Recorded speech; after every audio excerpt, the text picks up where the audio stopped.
Hello, once again, you're welcome to our educational channel. Today, we shall be discussing on how to calculate the free end vertical deflection of a cantilever beam. Once again, how to calculate the free end vertical deflection of a cantilever beam subjected to a uniform distributed load, UDL. Now, let's read through the question we have today. Calculate the vertical deflection at the free end Y of the uniform distributed load cantilever drawn in the schematic below.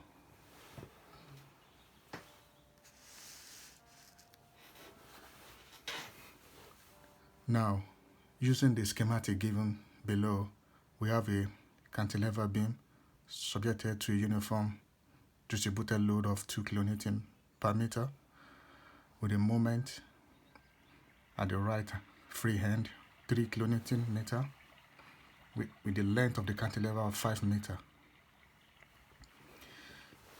Now let's pull out the parameter. We have the length 5 meter. We have the UDL, which is uniform distributed load on the cantilever, which is 2 kN per meter. We have the moment of rotation, which is 3 kN per meter at the free end. We are given the modulus, which is 185 gigapascal. Now, first of all, looking at the cross-section given, the cross-section of our cantilever beam given below, so we need to calculate the moment of inertia first. So how do we go about that? We have the cross-sectional length of width of 150, we have the breadth of 170, and we have the inner and hollow cross-sectional rectangular shape. How do we calculate the moment of inertia high?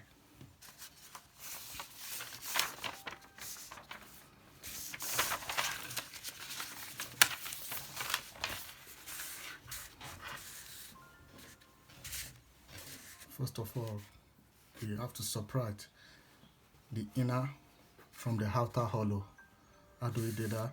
We have our m high, which is BD cube over 12, which is for the outer rectangle, and we have the inner rectangle m I square, which is BD cube over 12. So our moment of inertia will be the outer hollow minus the inner hollow. So that gives us BD cube over 12 minus BD 3 over 12. That gives us 180 multiplied by 170 cube over 12 minus 150 multiplied by 100 cube over 12. That gives us 739,500 minus 125,000. That gives us 61,195,000 millimeter raised to power 4. That's the moment of inertia calculated. Now, by going to the first, by sectioning the beam mathematically, we can see from X, we have our mx suggesting that our anticlockwise moment equals positive.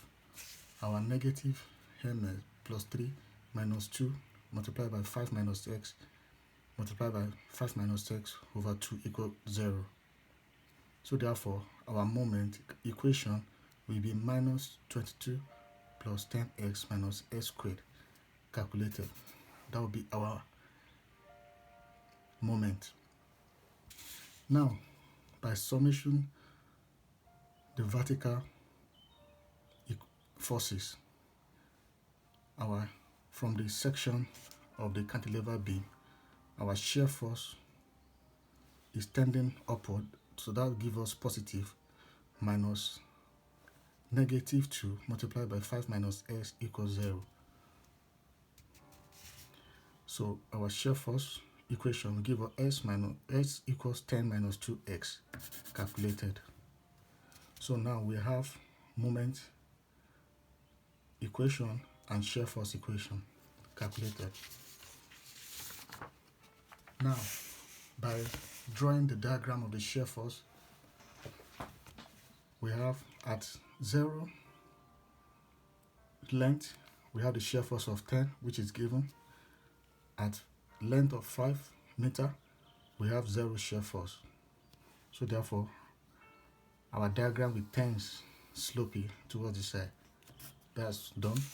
Then our bending moment diagram also, at 0 length of the cantilever, we have a negative 32 bending moment in kilonewton per meter. So we have a curve tending upwards to -3 to +3, so at 5. So that's done. Now, how do we calculate the final deflection?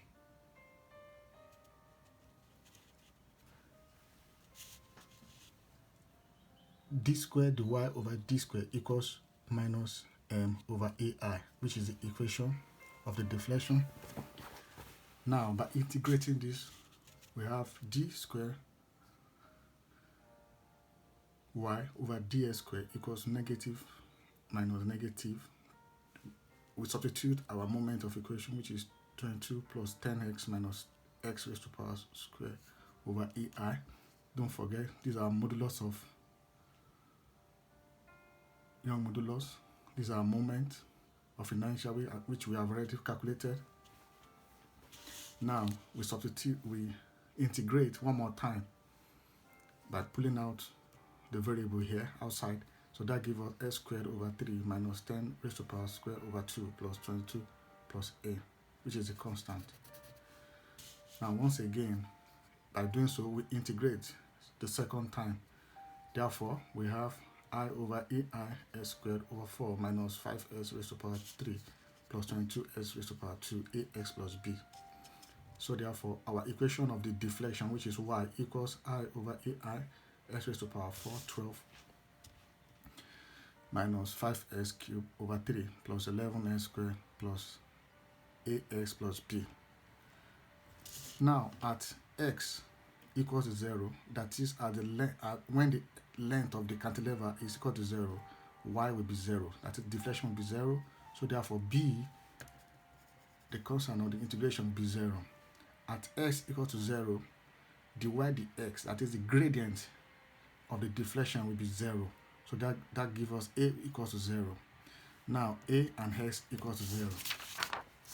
So therefore, we have our y, which is the maximum deflection at the free end, give us 1 over ei into bracket s raised to power 4 minus 5s cubed plus 11s squared over. So therefore, our I, which we are calculated, which is this value, and our modulus, Young modulus, which is 185 gigapascal, which gives us 185 times 10 to the power 6 kilonewton per meter square. Our x equals 5 meter. So therefore, by converting everything into meter, we can slot in the value to the equation given above. That gives us our y, which is the maximum deflection at the free end, give us 8.8331 times 10 to the power minus 5 multiplied by 118.75. Our y equals 0.0104893 meter. Now, by converting it to millimeter, we have our y equals 10.49 millimeter calculated. Thank you very much.